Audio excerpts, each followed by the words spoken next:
हरिपुर नाम का एक गांव था। उस गांव में एक गुरु और एक शिष्य रहता था। वे दोनों दूसरों की सहायता हमेशा करते रहते थे। एक दिन कुछ काम से दूसरे गांव जा रहे थे। जाते जाते उन्हें रास्ते में ही रात हो गई। चारों ओर घना जंगल था और अंधेरी रात थी। इस तरह रात्रि में जंगल में रुकना सुरक्षित नहीं था। दोनों घबराए हुए थे। उन दोनों को डर था कि कहीं जंगली जानवर उन्हें शिकार ना कर दे। कुछ दूर जाते जाते उन्हें रास्ते में एक गांव दिखाई दिया। गांव देखकर उन दोनों की सांस में सांस आया। गुरु और शिष्य दोनों ही गांव में चले गए। गांव में उन्हें एक झोपड़ी दिखाई दी। गुरु ने शिष्य से कहा कि आज हम इसी झोपड़ी में रुकेंगे। गुरु और शिष्य दोनों झोपड़ी में गए और झोपड़ी का दरवाजा खटखटाया।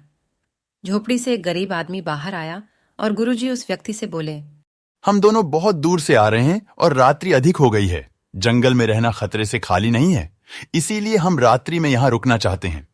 वह व्यक्ति गरीब अवश्य था, किंतु दिल से बहुत नेक इंसान था। उसने सम्मानपूर्वक गुरु और शिष्य को झोपड़ी के अंदर बुलाया और उन्हें स्वादिष्ट भोजन करवाया और रात्रि में सोने के लिए बिस्तर भी लगा दिए। भोजन करने के पश्चात गुरुजी ने उस गरीब व्यक्ति से पूछा, तुम्हारा घर तो बहुत छोटा है, किंतु तुम दिल के बहुत धनवान हो। तुम्हारी रोजी रोटी क्या है और परिवार के साथ इस छोटी सी झोपड़ी में कैसे गुजारते हो?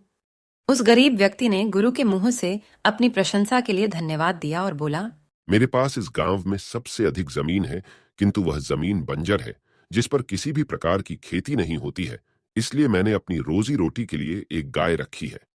उसी गाय का दूध और घी बेचकर मैं अपनी रोजी रोटी चलाता हूँ। उस व्यक्ति की बात गुरुजी को कुछ अजीब सी लगी, किंतु वह कुछ नहीं बोले और सोने चले गए। देर रात में गुरुजी उठ गए और अपने शिष्य से चलने के लिए कहा।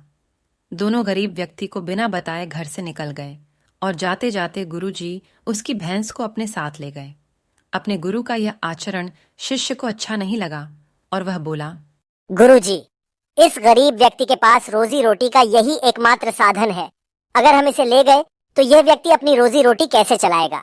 अपने शिष्य की ऐसी बातें सुनकर गुरुजी मंद मंद मुस्कुराए और शिष्य से बोले, आज से ठीक 10 वर्ष पश्चात तुम इसी स्थान पर आना और इस व्यक्ति से फिर से मुलाकात करना। भोर होने के पहले ही गुरु और शिष्य गाय लेकर उस गांव से बाहर निकल गए। धीरे धीरे कई वर्ष बीत गए। 10 वर्ष बीतने के बाद चेले को गुरुजी की बात याद आई कि उसे फिर से गरीब व्यक्ति के घर जाना है। शिष्य फिर से उसी गांव गया। गांव जाते ही उसने देखा कि जिस स्थान पर झोपड़ी थी, ठीक उसी स्थान पर एक आलीशान मकान बना हुआ है। यह देखकर उसे बड़ा आश्चर्य हुआ। शिष्य मकान मालिक से मिलना चाहता था। जैसे ही शिष्य मकान के पास गया, उसने उसी गरीब व्यक्ति को देखा, किंतु इस बार गरीब व्यक्ति बहुत अच्छे कपड़े पहने हुआ था और देखने में बहुत ही संपन्न प्रतीत हो रहा था। शिष्य उस व्यक्ति के पास पहुंचा और बोला, क्या आपने मुझे पहचाना? मैं वही बालक हूँ जो आज से 10 वर्ष पहले रात्रि हो जाने के कारण अपने गुरुजी के साथ आपके घर रुका था।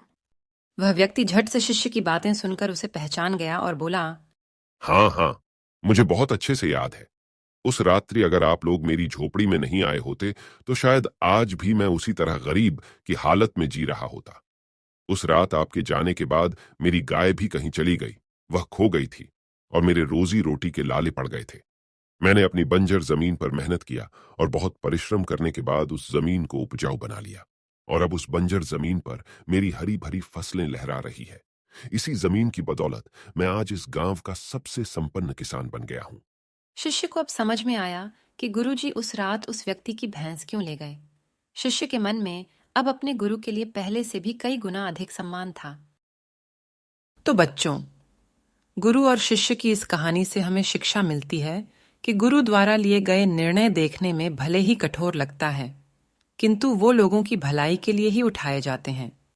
और भी इसी तरह के मजेदार हिंदी कार्टून कहानी को देखने के लिए हमारे चैनल को सब्सक्राइब जरूर करें। धन्यवाद।